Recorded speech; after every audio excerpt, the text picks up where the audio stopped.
Muy buenas noches a todos. Mi nombre es Cristian Martínez, médico nefrólogo egresado del Centro Médico Nacional Siglo XXI.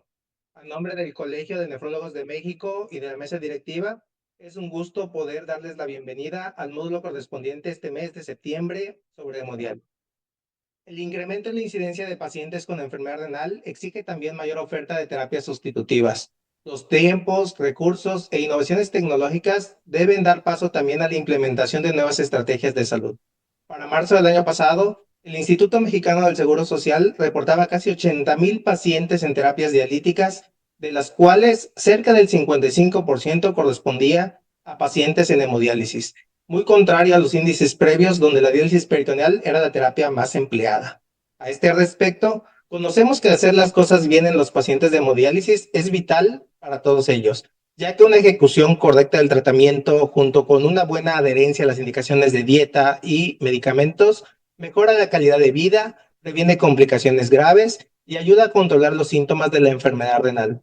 Si bien nuestro tema no es la adecuación de prescripciones o discutir cuál terapia extracorpórea es la mejor, como personal de salud involucrados en las áreas de hemodiálisis debemos identificar y resolver en nuestras posibilidades las complicaciones de dicho tratamiento. Es para mí un placer tener la oportunidad de presentarles al doctor Raúl Edgar Santa Cruz Adí.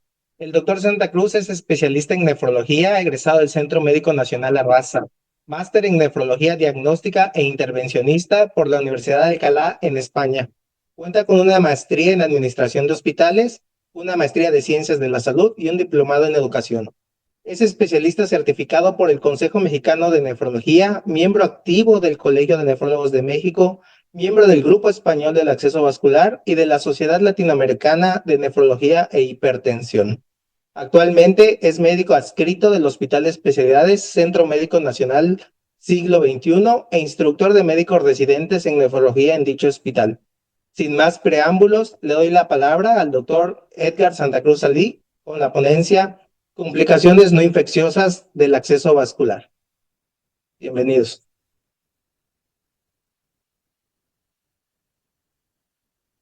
Hola, ¿qué tal? Buenas noches a todos. Es un placer para mí estar aquí con ustedes el día de hoy, abordando este tema que es complicaciones no infecciosas en el acceso vascular en hemodiálisis. Vamos a hablar sobre los objetivos de esta presentación, que básicamente, pues bueno, podemos resumirlos en tres. Optimizar el diagnóstico, que es el principal papel que jugamos aquí los nefrólogos, el manejo, o conocer al menos el manejo para llevarlo a cabo, y prevenir las complicaciones no infecciosas relacionadas al acceso vascular. Así también, al lograr estos puntos, vamos a prolongar la función de nuestro acceso vascular y por lo tanto, pues vamos a ayudar a nuestros pacientes a disminuir la morbimortalidad que ya de por sí la enfermedad presenta. Algo pues prioritario es reconocer los signos clínicos en nuestros pacientes, es decir, saber determinar pues qué es lo que hay que buscar y pues con base a esto conocer parte de lo que es el tratamiento, la exploración de nuestro paciente por medio de algunas herramientas diagnósticas como el ultrasonido, el mismo pues bueno, tratamiento de hemodiálisis que nos va a ayudar a pues definir qué es lo que está ocurriendo en relación a nuestro acceso para poder seleccionar una terapia de acuerdo a lo que nuestro paciente requiere. Desafortunadamente en nuestro país y pues bueno, prácticamente en todo el mundo, hasta el 60% de los pacientes que inician una terapia de reemplazo renal de hemodiálisis lo hacen a través de un catéter venoso central. Esto pues bueno, como bien sabemos, va a incrementar tanto las complicaciones como incluso la mortalidad en los primeros días, semanas y meses del tratamiento. Sabemos que las fístulas, sobre todo nativas, tienen una menor tasa de complicación. Sin embargo, desafortunadamente, pues bueno, no es una opción con la que podemos llevar a nuestros pacientes de la mano desde el inicio de la enfermedad. Al menos aquí en nuestro país es más complicado e incluso cuando se lleva a cabo, pues bueno, sabemos que la tasa de falla en maduración puede llegarse a presentar hasta un 40% de acuerdo a la literatura que consultemos. Los injertos, las fístulas con injerto, pues bueno, son también una alternativa que aunque tienen mayor riesgo de trombosis, pues bueno, tienen menor riesgo de complicaciones en comparación con un acceso venoso central. Sin embargo, pues bueno, como todos hemos vivido, si en algunas ocasiones es incluso a veces difícil conseguir un catéter, pues conseguir un injerto lo es aún más, ¿no? Y no digamos el conseguir el angiólogo que, pues bueno, tenga la capacidad de realizar este procedimiento de manera correcta, ya que desafortunadamente, pues bueno, si la falla de maduración de las fístulas nativas es alta, pues el riesgo de trombosis de un injerto, pues es todavía mayor. Todas estas complicaciones que podemos tener en el acceso vascular pueden llegar a ocasionar la mortalidad incluso hasta en el 20% de nuestros pacientes. Y bueno, esto pues obviamente es lo peor. Sin embargo, también hay que tomar en cuenta que pues no hay sistema de salud o bolsillo que pueda con esta carga económica, ¿no? Es decir, un gran porcentaje de estos procedimientos intervencionistas pues a veces derivan en fallas en el acceso vascular o a largo plazo el mismo seguimiento del acceso vascular no llevado a cabo de manera adecuada puede incrementar el porcentaje de estos problemas, ¿no? Hay que tomar en cuenta que el acceso vascular del paciente con insuficiencia renal, pues bueno, es como un órgano vital, dado que pues gracias a este es que el paciente se mantiene con vida. Esta pequeña tabla extraída de un grupo de médicos angiólogos del Hospital General de México de hace algunos años, pues muestra que realmente el principal factor de riesgo para alcanzar la maduración es pues prácticamente el número de catéteres que ha tenido el paciente, es decir, si interviene si el paciente es diabético, la causa de la enfermedad renal, la edad, pero algo muy importante y donde nosotros podemos incidir es en el número de catéteres previo a pues bueno, la creación de un acceso vascular definitivo. Y pues bueno, hablando ya de esta introducción, vamos a conocer un poco de la magnitud del problema. Las complicaciones no infecciosas, pues bueno, van a explicar la mayor parte de reintervenciones y de internamientos en el paciente que se encuentra en hemodiálisis. Y pues secundario a esto, podemos llegar a tener pérdidas del acceso vascular. ¿Cuáles son las principales complicaciones? Pues bueno, en relación a fístulas, nativas y con injerto, pues principalmente la estenosis, la trombosis, la formación de aneurismas, pseudoaneurismas, isquemia relacionada al acceso, accesos de alto flujo. Y, pues bueno, complicaciones secundarias a estenosis central, hipertensión venosa, neuropatía y los problemas relacionados al catéter venoso central, pues principalmente relacionados a la canulación, ¿no? Es decir, a la colocación y posteriormente al uso, ¿no? ¿A qué nos van a llevar estas complicaciones? Pues bueno, desde que el paciente no pueda completar sus tratamientos en el tiempo adecuado o a la dosis adecuada por disfunción del angioacceso, incremento en el número de hospitalizaciones, incremento en el costo del tratamiento, que a largo plazo, ¿a qué nos va a llevar? Pues a una disminución de la sobrevida del acceso, a una menor eficacia de la diálisis y por lo tanto, pues al deterioro tanto en la calidad de vida como en la sobrevida del paciente. Básicamente podríamos clasificar a nuestros pacientes, digamos, en pacientes que tienen un acceso fácil, es decir, el paciente que llega sin accesos previos, con venas periféricas adecuadas y con posibilidad de crear un acceso, pues bueno, definitivo por fístula arteriovenosa.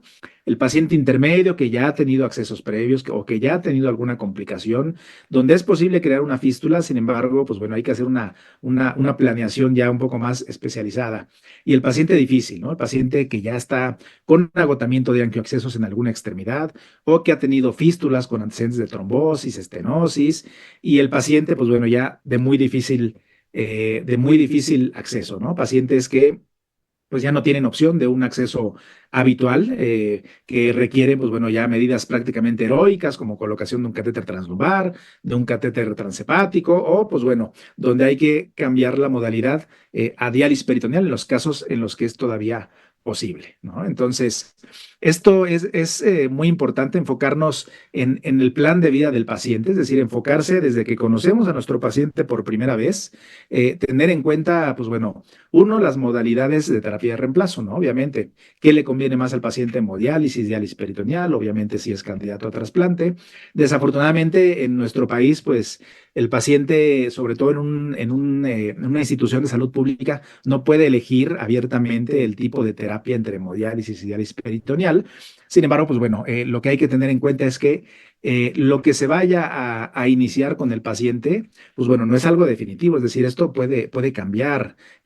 Tanto el requerimiento del paciente como sus condiciones, pues deben o ameritan más bien que se actualice la valoración del acceso vascular al menos una vez al año, es decir, no citar al paciente solamente para ver cómo está su hemoglobina, cómo están sus asuados, sino también una consulta específica que vaya dirigida solamente a lo que es el acceso vascular. Esto se lleva a cabo en países de primer mundo, por ejemplo en España.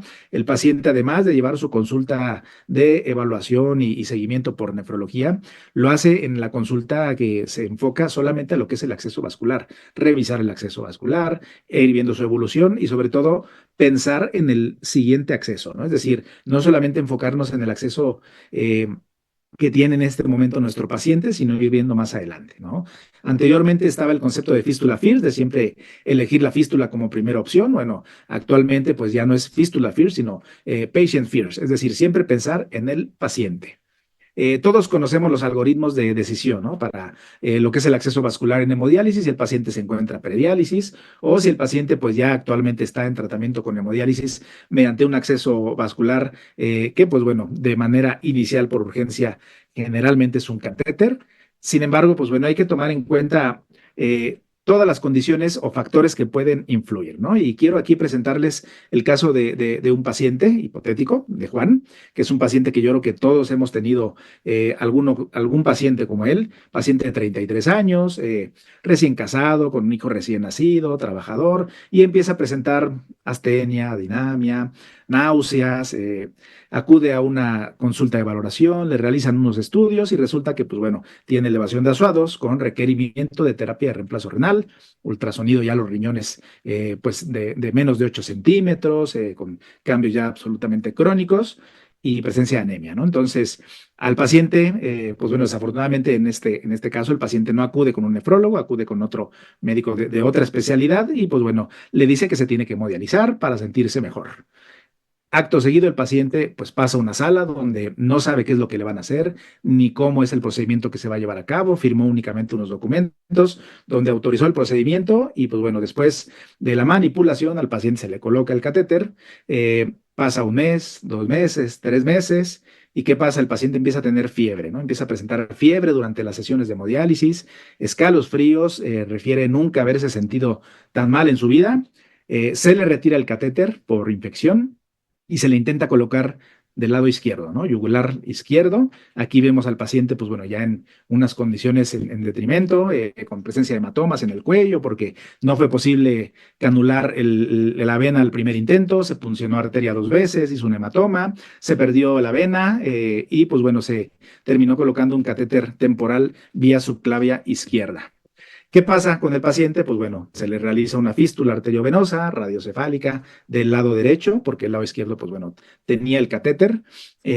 Como el catéter ya empezaba a disfuncionar, ¿verdad? Porque la punta, pues no se abocaba bien a aurícula, pues se decidió empezar a puncionar la fístula, pues a las 4 semanas, cuando la vena se sentía, ¿no? Pues ya podía aguantar las punciones, ¿no? Entonces se empieza a canular con 2 agujas, presenta infiltración en ambas ramas durante varias sesiones consecutivas, con el dolor asociado, la equimosis, hasta que posteriormente, pues la fístula ya no nos da flujos, ¿no? Presenta una trombosis a básicamente los 3 meses de haber iniciado su uso.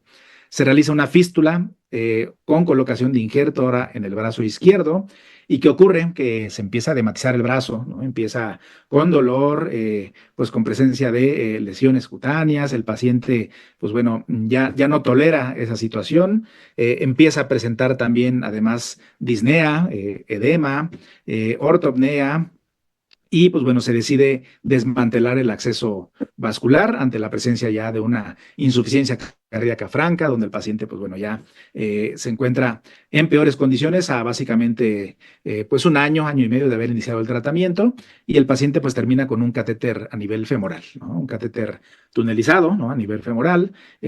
A los 2 años de haber iniciado el tratamiento con hemodiálisis, el paciente pues ya no puede trabajar, le incomoda el deambular y pues bueno, se decide incluir a lista de espera de trasplante cadavérico en espera de que pues precisamente eso, ¿no? Llegue el trasplante.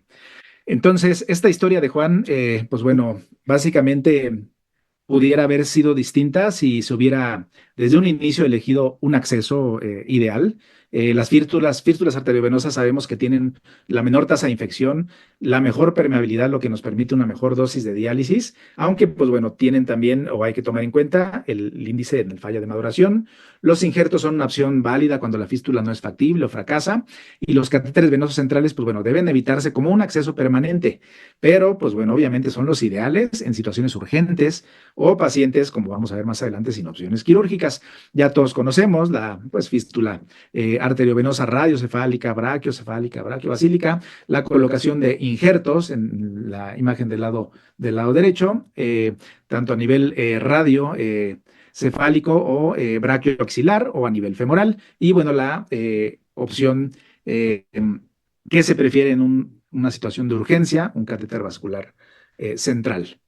¿Qué hay que tener en cuenta para planificar la creación de nuestro acceso vascular? Primero, bueno, tener en cuenta preservar los vasos desde el inicio de la enfermedad renal crónica, que no se puncionen, que no se tome la presión arterial, que se vaya cuidando, pues bueno, básicamente la red venosa. Referir al paciente de manera oportuna la creación de un acceso, realizar el mapeo vascular y, pues bueno, apoyarnos aquí del equipo multidisciplinario del cirujano vascular, radiólogo intervencionista, nefrólogo intervencionista, es decir, aquí no se trata pues bueno, hacer uno lo mejor para el paciente, sino buscar al equipo con el cual podamos llevar a la mano del paciente hacia las mejores condiciones, ¿ok?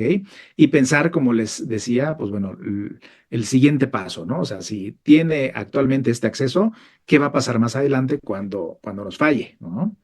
En relación a esto, pues bueno, hay que tener en cuenta y tomar sobre todo en consideración las características del paciente. Por ejemplo, aquí tenemos en la primera imagen a una paciente de 14 años con una enfermedad renal congénita, con tasa de filtrado de 22. Pues bueno, a esa edad, en lo primero en lo que hay que pensar, obviamente, es en un trasplante, ¿verdad? Se llega a trasplantar por su edad, que está en crecimiento, llega a fallar el trasplante, pues bueno, buscar la opción de la diálisis peritoneal en casa, ¿no? Y por tercera opción, pues bueno, una fístula arteriovenosa para hemodiálisis, ¿no? Una persona de 26 años, una mujer con una glomerulonefritis que ya estuvo en diálisis peritoneal y que, bueno, tuvo falla de la misma, pues bueno, una paciente joven con vasos sanguíneos adecuados, buscar la realización de una fístula arteriovenosa, ¿ok? O un injerto arteriovenoso y obviamente buscar el trasplante, ¿no? Tercer caso, paciente diabético, hipertenso, obeso, que pues bueno, ya requiere iniciar la terapia de reemplazo lo antes posible porque está ya edematizado y con datos de uremia. El paciente va a iniciar terapia con hemodiálisis, pues bueno, aquí tomar en cuenta la colocación de un injerto, ¿no? El paciente diabético con vasos no tan buenos, un injerto tricapa que pues bueno, puede empezarse a utilizar prácticamente pues a los 6, 7 días de que se lleva a cabo la colocación. Eh, cuarto caso, perdón, y bueno, cuarto, quinto y sexto, ya para no prolongar, pues pacientes ya de mayor edad o pacientes con fragilidad, con problemas cardíacos, donde, bueno, pues sí pudiéramos pensar en un acceso vascular central, un catéter central, tunelizado, ¿verdad? A largo plazo, sobre todo en el último caso, un paciente de 88 años en cuidados paliativos, ¿no? Donde, pues bueno, un catéter tunelizado a nivel yugular, pues nos puede funcionar bien con pues, el menor riesgo de complicaciones a largo, mediano, pues más bien corto plazo, ¿no? Por sus características. Entonces, tomar siempre esto en cuenta. Vamos a hablar ya como tal de las complicaciones que vamos a, pues básicamente resumir en tres. Las complicaciones trombóticas o relacionadas al flujo, las complicaciones no trombóticas y las complicaciones mecánicas. ¿Cuál es el papel del nefrólogo ante estas complicaciones, ¿no? Como vamos a ver, en algunos de los casos nosotros no vamos a resolver el problema, pero estamos obligados a diagnosticar el problema, a canalizar al paciente a quien pueda solucionarle el problema y sobre todo a evitar que estos problemas se presenten, ¿no? Es decir, a prevenirlos, ¿ok? Eh, De acuerdo al tipo de acceso en cuanto a las fístulas arteriovenosas nativas y por injerto, pues bueno, las principales complicaciones son las estenosis, las trombosis, la presencia de pseudoaneurismas o aneurismas, el síndrome de robo o isquemia relacionada al acceso, accesos de alto flujo que nos van condicionando insuficiencia cardíaca, neuropatía y pues bueno, derivado de las punciones, hematomas o infiltraciones. Catéteres venosos centrales, disfunción de los mismos por presencia de vaina de fibrina, trombosis, mala posición de la punta, estenosis venosa central o secuelas postrombóticas y pues bueno, durante la inserción, la embolia aérea, el neumotórax, el hemotórax. Vamos a hablar en cuanto a los accesos vasculares, fístulas, lo relacionado a las técnicas de canulación y su impacto. La técnica de canulación pues, puede llegar a influir en la formación tanto de hematomas, si hay infiltración, o de aneurismas, pseudoaneurismas, estenosis, de acuerdo pues, bueno, al tipo de punción que se lleve a cabo, a pues, bueno, las complicaciones que haya ante las punciones fallidas, la presencia de sangrado y, pues bueno, obviamente el dolor consecuente a esto, ¿no? Básicamente, pues bueno, las tres técnicas de canulación que ya conocemos, la técnica en escalera, que aquí, pues bueno, básicamente destacar que se requiere de un trayecto fistuloso adecuado, ¿no? Es decir, si es una fístula que apenas mide 6 centímetros de longitud, pues va a ser difícil hacer una técnica en escalera.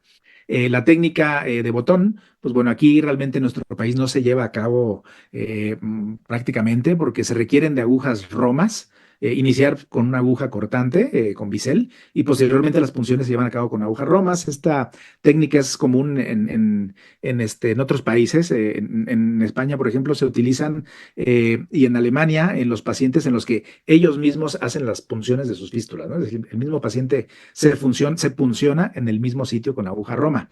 Y la técnica en el mismo sitio, ¿no? La punción repetida en el mismo sitio, que pareciera ser que pues, bueno, es la que más se utiliza porque es la más sencilla, sin embargo, es la que más nos puede llevar a la presencia de aneurismas, pseudoaneurismas y trombosis. Entonces, es obligado para el nefrólogo. Lo ideal siempre es que sepamos nosotros mismos puncionar. Uno nunca sabe en qué momento pues, va a ser necesario, ¿no?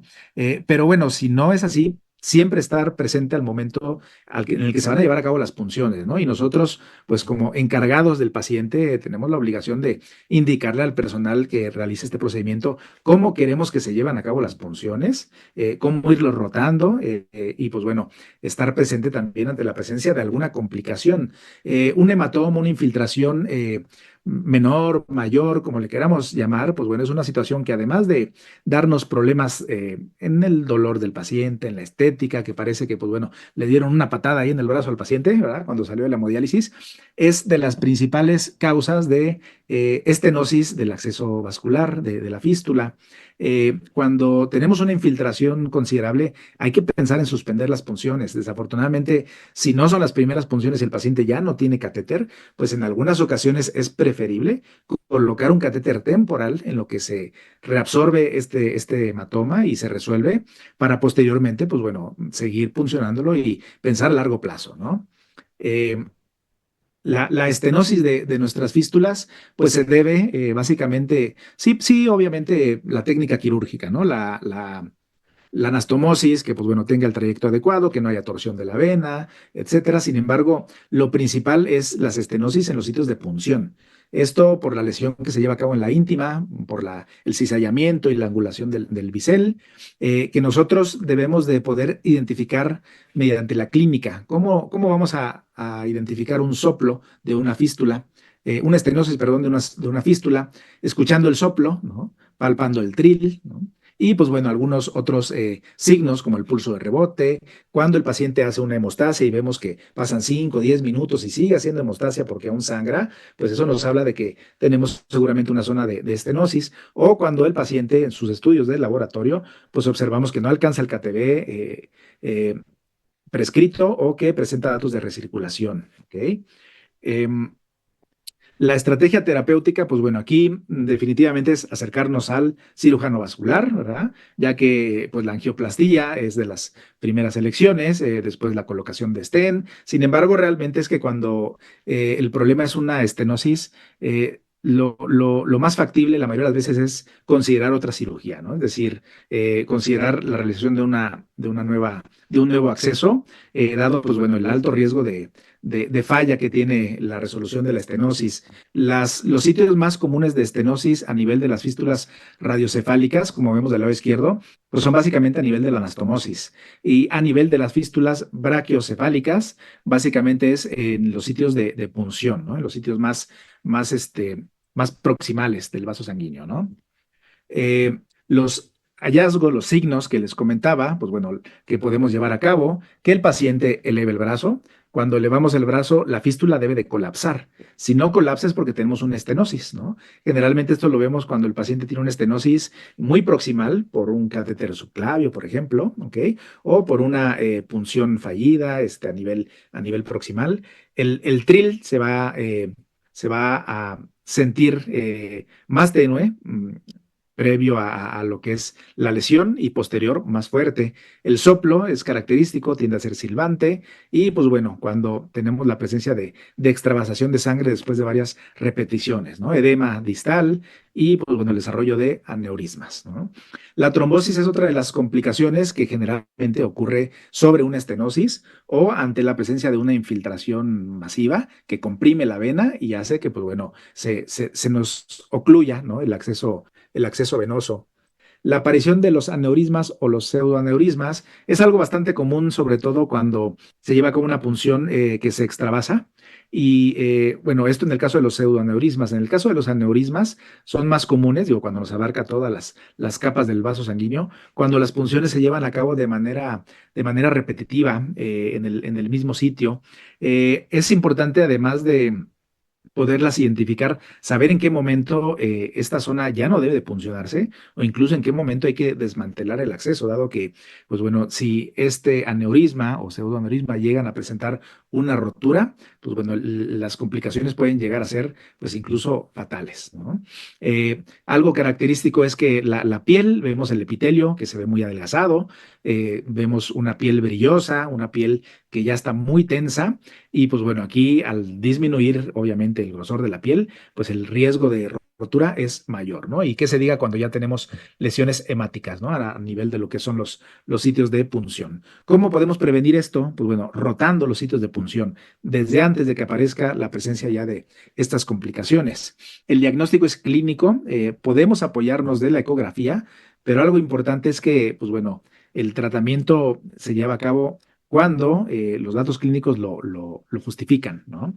En los injertos ocurre, pues bueno, algo muy similar, digo, a diferencia de que aquí es un plástico, el plástico tiene más riesgo de rotura y, pues bueno, el tratamiento generalmente es la resección quirúrgica, ¿no? De la lesión. Vamos a hablar ahora de las alteraciones isquémicas relacionadas al acceso vascular. Básicamente aquí lo característico en cuanto a la clínica es que el paciente refiere que empieza con dolor en la extremidad durante la hemodiálisis o incluso ya estando en casa, notamos una extremidad más fría, más pálida y bueno, en casos ya más avanzados podemos encontrar incluso pérdida tisular, presencia de úlceras o lesiones necróticas, ¿no? Definitivamente aquí, pues bueno, el tratamiento varía dependiendo del grado de síndrome de robo que presentamos. Y pues bueno, hay varias intervenciones que pueden llevarse a cabo, ¿no? La colocación de un bypass con ligadura, la interposición del vaso o la reubicación de la anastomosis. Y pues bueno, el banding o calibrado, que básicamente es disminuir el flujo que se va hacia nuestra vena para que mejore el flujo arterial, ¿no? Esto es más común en las fístulas radiocefálicas, ¿no? Digo, recordando que el flujo sanguíneo a nuestra mano proviene del 40% de la arteria radial y 60% de la cubital. Sin embargo, en algunas ocasiones, pues bueno, a pesar de esto, se encuentra una extremidad con datos de isquemia, ¿no? Ahora, la insuficiencia cardíaca secundaria a un acceso, una fístula de alto flujo. ¿Qué criterios? Bueno, aquí sí básicamente son, además de clínicos, el paciente pues con datos de insuficiencia cardíaca, que no siempre podemos atribuirlo a una fístula de alto flujo, pues aquí sí son un tanto ya instrumentales, ¿no? Es decir, encontrar un flujo sanguíneo del acceso vascular de 1.500 a 2.000 mililitros minuto o la relación de un 20 a 30% del gasto cardíaco, pues nos habla ya de un alto flujo, ¿no? La evaluación, pues bueno, sí debe de realizarse a través de un ultrasonido, un ecocardiograma, y el manejo, pues bueno, de igual forma es disminuir el flujo sanguíneo, pues de nuestra fístula, ¿ok? Em, el paciente clínicamente pues, lo vamos a presentar con disnea, con edema, con datos de hipertensión pulmonar, insuficiencia cardíaca. Hay un signo característico que es el de Nicoladoni Branham, que es cuando al comprimir la fístula, el paciente hace una bradicardia. ¿Por qué? Porque pues bueno, está disminuyéndose a fin de cuentas el gasto cardíaco, ¿no? Y pues bueno, nuestro papel principal aquí como nefrólogos nuevamente es, reitero, la prevención, ¿ok? Realizar estudios ecográficos o de ultrasonido del acceso vascular de manera frecuente. De otra forma, no nos vamos a dar cuenta a menos de que el paciente tenga ya pues, datos clínicos de insuficiencia cardíaca, ¿no? Ahora, vamos a hablar de los problemas vasculares que puede haber durante algún tipo de intervención, ¿no? Ya mencionamos que el tratamiento, en algunos casos es la angioplastía pues bueno, la presencia de trombectomía cuando hay los trombos que nos ocluyen el acceso vascular. Esto generalmente, pues bueno, se tiene que llevar definitivamente a cabo en una sala de hemodinamia y generalmente, pues bueno, el radiólogo intervencionista es el que lleva a cabo estos procedimientos. Sin embargo, pues no solamente es al llevar a cabo una remoción de un coágulo o la presencia de una dilatación de una fístula, sino, por ejemplo, la dilatación de la colocación de un acceso vascular, de un catéter venoso central. Esa imagen de la izquierda es un caso, pues bueno, un caso real que hace no mucho tiempo tuvimos en el hospital, donde el paciente pues presentó la rotura, ¿no? de la vena y desafortunadamente, pues bueno, tuvo sangrado a nivel del peritoneo, incluso llegó a presentar disminución abrupta de hemoglobina, dato de choque, y pues bueno, un desenlace muy complejo. El tratamiento aquí, pues de igual forma es a través de hemodinamia, con colocación de balón, y pues bueno, en caso de que no sea esto suficiente, generalmente el apoyo del angiólogo es necesario, ¿no? Otro tipo de complicaciones derivadas tanto de los procedimientos como, pues bueno, a veces del simple tratamiento de hemodiálisis, donde entra aire a través del circuito o a través de un catéter que se queda abierto, es el embolismo pulmonar, embolismo aéreo, el cual, pues bueno, si alguno lo ha visto ya, pues sabrá que es una situación que nos hace sudar, ¿verdad? Recuerdo en la colocación de un catéter hace ya algunos años, uno de estos catéteres tunelizados que el Pillaway no tiene válvula. Y pues bueno, al introducirlo y llevar a cabo el procedimiento, se escuchó incluso cómo absorbió aire, ¿no? El acceso, la vena, y pues bueno, el paciente presentó un embolismo aéreo pulmonar que, pues bueno, sí amerita, pues, vigilancia estrecha, tratamiento, pues, con oxígeno suplementario, estudios de gamagrama, ecocardiogramas, para ver que, pues, se resuelva. Otra complicación que desafortunadamente vemos y no deberíamos de ver pues con tanta frecuencia es la estenosis central, la estenosis venosa central. Esta imagen del lado derecho es un caso real también que pues bueno, tuvimos en el hospital, en centro médico, pues ¿dónde está la vena cava, ¿no? ¿Dónde está la cava superior? Ya no tiene vena cava, ¿verdad? Desafortunadamente, pues cuando tenemos estos casos, pues no hay angioplastía o colocación de stent que pueda ayudar al paciente, ¿no? Entonces, esto definitivamente compromete ya la función del acceso y, pues bueno, obviamente la hipertensión venosa que podemos ver de manera secundaria, ¿no? Eh, Antes de llegar a esas imágenes, pues bueno, obviamente el paciente empieza a presentar problemas, ¿no? Edema del brazo, presencia de venas prominentes. En las mujeres puede haber este edema mamario ipsilateral, datos también de si tiene una fístula, tiempos de hemostasia prolongados y pues bueno, ya los estudios de imagen nos van a dar el diagnóstico, ¿no? Desafortunadamente, yo creo que considero aquí en nuestro país la estenosis venosa central es el talón de Aquiles del acceso vascular. Desafortunadamente, esto, pues bueno, no debería de ser así, ¿no? Eh, Cuando vemos como en la imagen de la izquierda, pues bueno, ya venas prominentes o un brazo muy edematizado como en la del lado derecho, pues bueno, está más que claro el diagnóstico, ¿no? Sin embargo, pues bueno, hay estudios de imagen que nos pueden ayudar a corroborarlo y las estrategias terapéuticas para esto, pues básicamente es pues, la angioplastía, ¿no? Neuropatía asociada al acceso, que también generalmente vemos secundario a isquemia o sobre todo cuando se realiza una fístula radiocefálica, es común que el paciente siente parestesias en los primeros 3 dedos, ¿no? Que es algo habitual, que a veces les dura meses incluso, ¿no? Complicaciones ya relacionadas, vamos a pasar ahora a los catéteres venosos centrales, ¿ok?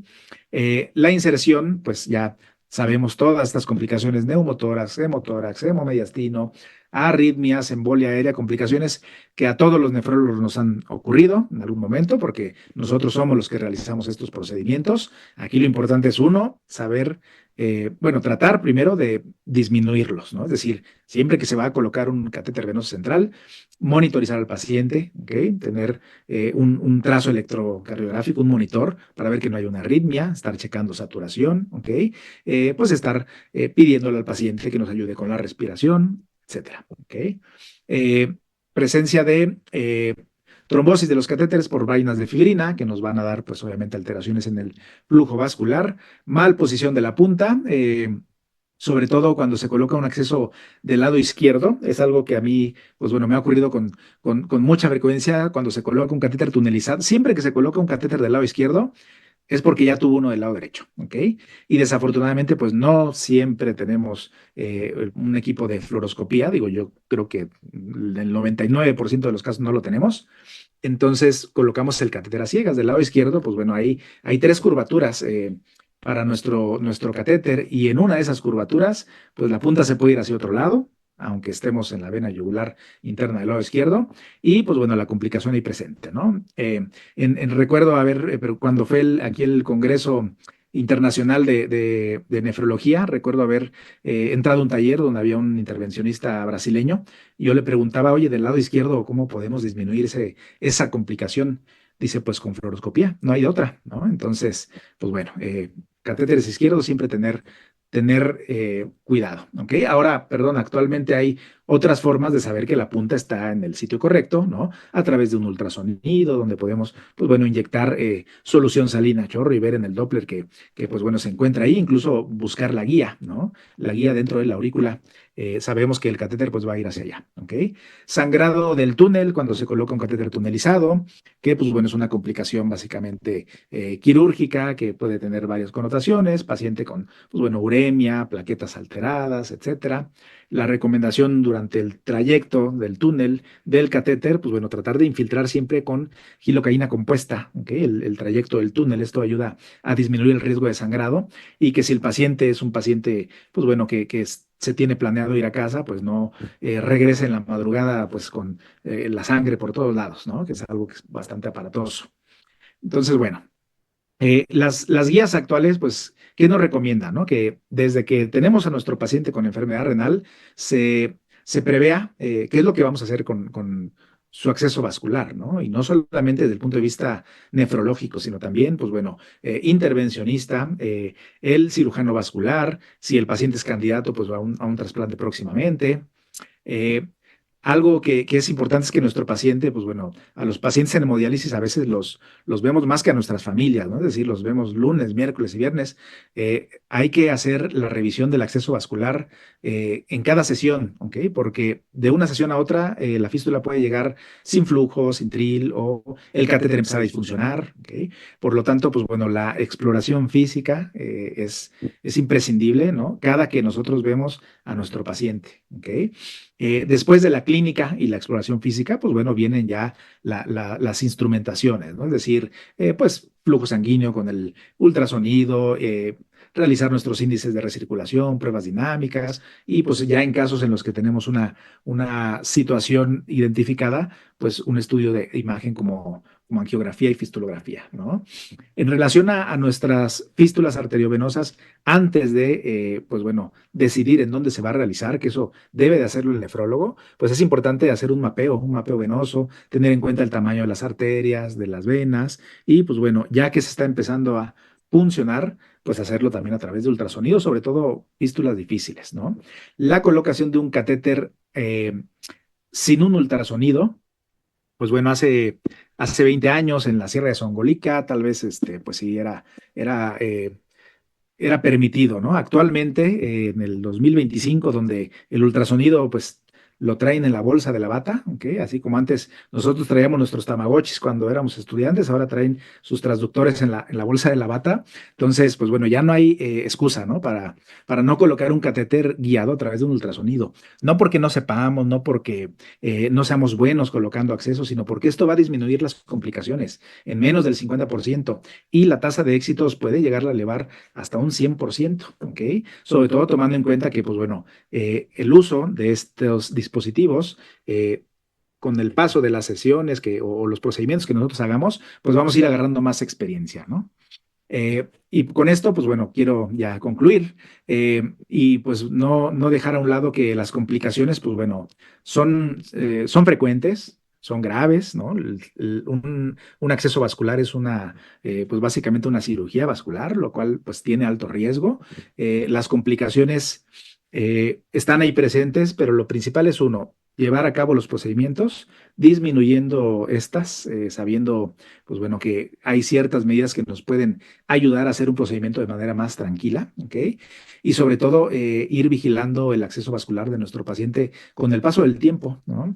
La técnica de canulación, educando al paciente, el seguimiento multidisciplinario, que ya no sea este nuestro talón de Aquiles, ¿no? Sino que sea parte del seguimiento que le damos rutinario a nuestro paciente, así como está su hemoglobina, su fósforo, su PTH, pues cómo está su acceso vascular, ¿ok? Y pensar sobre todo en el acceso del día de mañana, ¿no? Esta información, pues bueno, no es opcional para los nefrólogos, es algo prioritario, es algo que necesitamos pues realizar, dado que el acceso funcional de nuestros pacientes pues puede durar más de 10 años o podemos tener un paciente que, como en el caso que vimos al inicio, a los 2 años, pues ya lo teníamos condenado a catéteres y a hospitalizaciones repetitivas. Entonces, bueno, aquí tenemos otra vez a Juan que digo, ahora gracias a la inteligencia artificial podemos regresar el tiempo, no así en la vida real, desafortunadamente. Juan ahora, pues bueno, en este caso acudió a la consulta por los síntomas que comentamos con un nefrólogo, miembro del Colegio de Nefrólogos de México, certificado. Se le explicó lo que tenía y lo que se le iba a realizar, ¿no? Que era la colocación de un catéter estando despierto, con anestesia local, pues bueno, monitorizado, guiado a través de un ultrasonido para que al primer intento se calurara el vaso y se le explicó que esto era algo temporal y que inmediatamente, en cuanto bajaran sus toxinas y estuviera en condiciones adecuadas, se le iba a hacer una fístula arteriovenosa. Y el paciente, pues bueno, a los 3 meses tiene ya su fístula arteriovenosa, tiene su catéter temporal, entonces, pues bueno, esa fístula está lista para empezarse a puncionar, guiado a través de un ultrasonido, con los cuidados pertinentes. Se pudo retirar el catéter temporal a los 3 meses y 2 semanas. El paciente pues lleva hemodializándose con su fístula arteriovenosa desde entonces, lleva ya 2 años, ¿ok? El paciente está en lista de espera de trasplante y pues bueno, llegó su trasplante, ¿ok? El paciente pues bueno, lleva ya más de 20 años trasplantado con solamente una manipulación a nivel yugular y una fístula del lado izquierdo que pues bueno, sigue estando ahí presente. Entonces, eso sería todo por mi parte. Muchísimas gracias.